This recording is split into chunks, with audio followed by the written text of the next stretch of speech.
Up next on The Law at Work, we look at employment equity and how the laws surrounding equality affect your business.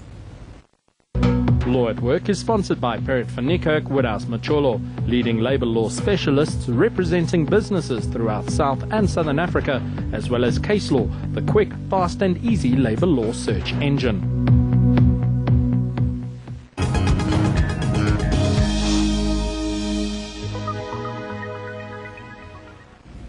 Hello, I'm Simon Colman and welcome to another edition of Law at Work. South Africa has a rather shady past when it comes to issues of equality. Fortunately, our country has transformed over the past 13 years, much to the surprise of the international community. In today's program, we take a closer look at equality in the workplace. We're extremely fortunate to have Jimmy Manyi, Head of Employment Equity Commission, with us. Welcome, Jimmy. Hello, Simon.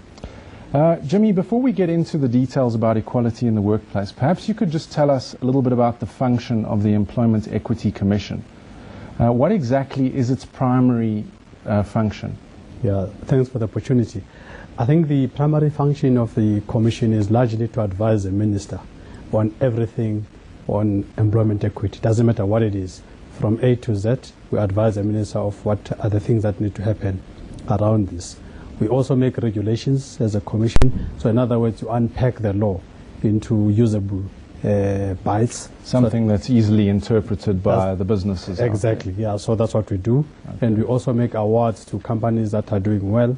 And yeah, so like for instance, we would have a recognition function to say, well done, that kind of a thing. Just here is a company that represents exactly what we want employment equity to be so about. Those are things that we do.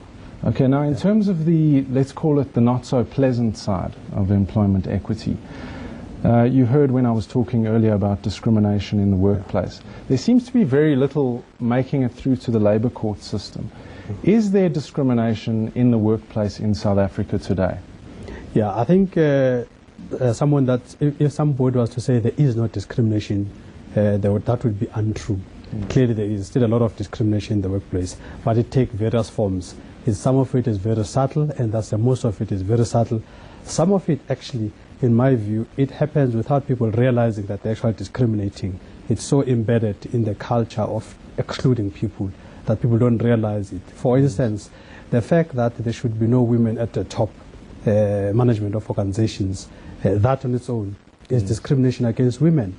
But people may not see it that way. They may just think it's this is the way it's always been. So that's right, yes. But that's actually discrimination against women. The fact that there are no black people is discrimination. The fact that there are no people with disabilities is discrimination. So it takes various forms. And the labor courts aren't flooded with this because two things.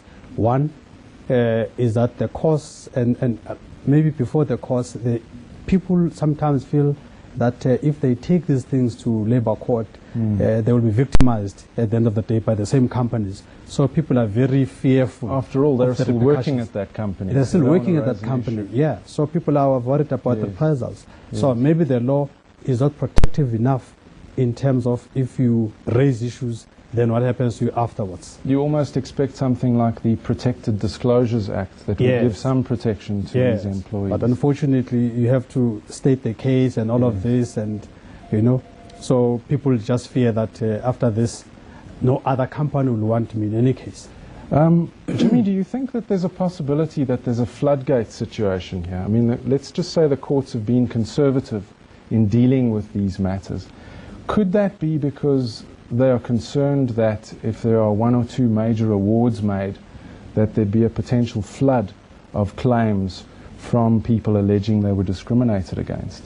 Not necessarily so. I don't think courts are worried about that. I really think the issue is that people are simply not forthcoming. So the issue is people are really not going to the courts. Yes. And I think also the issue around, you see, most people can only take cases to the CCMA. Yes. Now the CCMA cannot arbitrate on discriminatory issues. They can arbitrate on unfair dismissals and things like that are straightforward. Yes. But when it gets to these soft issues, like more complicated matters, you have to send it to the labor court. Yes, and this is where also costs get involved because you have to get representation. Now people that cannot afford lawyers don't take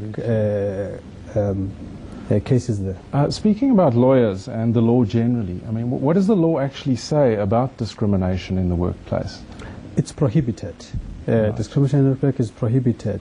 And actually, I think this is where the role of unions need to be even much stronger, because they at least form that call it bridge, so that you don't actually talk to the actual individuals that might be afraid of reprisals. So unions have got to really raise a matter with the employers.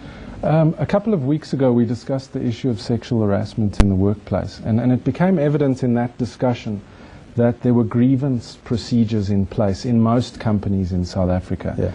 Should companies have a similar process for discrimination? I think that would be great if companies could look at that similar process, so that the person that is aggrieved is sort of protected. At the same time, the issue is raised very sharply. And if it's not dealt with internally, it could then progress to the Labour Court. Yeah. Okay.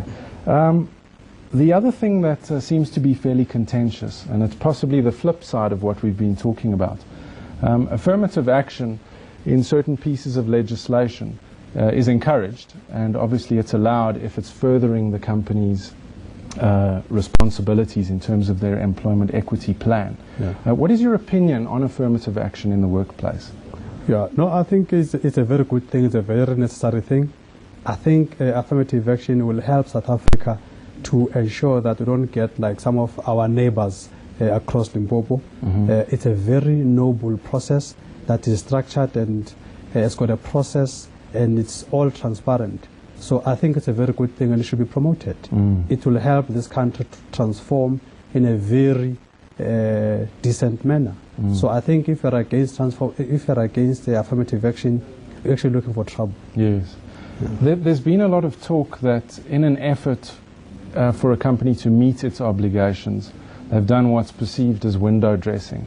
Do you know about this practice, and do you think it's still carrying on today? Yes, it's still carrying on today. I think people don't even see it. It takes sophisticated forms. The forms it takes is, for instance, people that are in executive positions, so-called, and yet they still don't have decision-making powers, even on the roles that they play.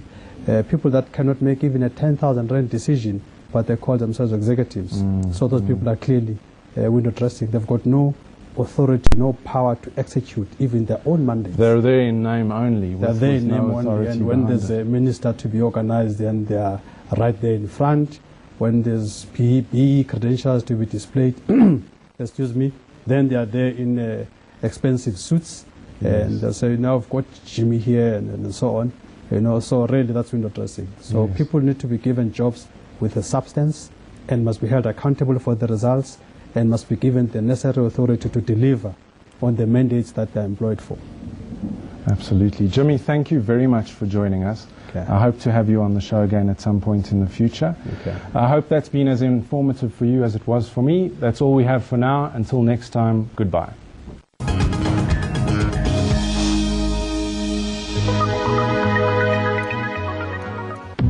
Law at Work is sponsored by Perrett van Niekerk Woodhouse Macholo, leading labour law specialists representing businesses throughout South and Southern Africa, as well as Case Law, the quick, fast and easy labour law search engine.